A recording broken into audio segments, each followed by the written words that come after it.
Mtetezi wangu yu hai, kwa maana yeye ni Mungu anilindaye.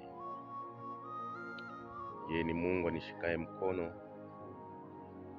nipitapo katika milima, katika mabonde, lakini katika haki yake yeye Mungu amenishika mkono.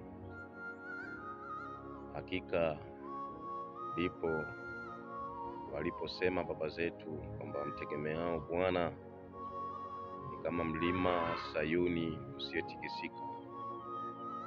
Na katika haki yako unilinde, unifiche kwa mkono wako wa haki.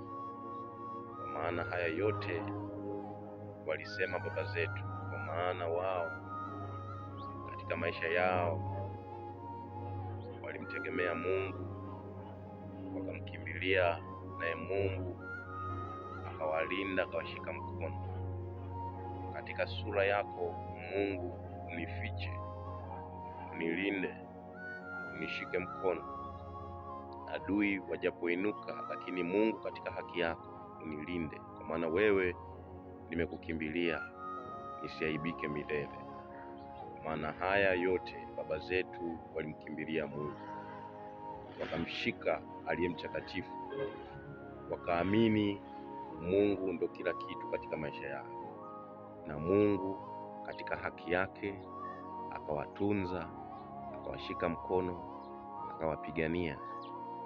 Daudi anasema, katika nchi ya walio hai sijawahi kuona mwenye haki ameachwa, wala mwenye haki amelala na njaa. Kwa sababu nini? Kwa maana siku zote amtegemeayo Mungu, Mungu atamshibisha kwa haki yake mwenyewe. Kwa maana yeye ni Mungu anawapigania watauwa wake kwa neema yake, kwa upendo wake, kwa baraka zake na kwa utukufu wake. Kwa maana siku zote chochote kile Mungu anachotaka katika maisha yetu tumtegemee yeye. Kwa akili zetu zote tumtegemee yeye. Kwa kila kitu tunachokifanya tumtumaini yeye aliye mtakatifu wa Israeli. Kwa hiyo mwana wa Mungu, dumisha sana kumtegemea Mungu. Kaa katika ile kweli ya Kristo, utauona mkono wa Mungu katika maisha yako, kupigania kwa neema ya Kristo na upendo wa Mungu Baba. Amen.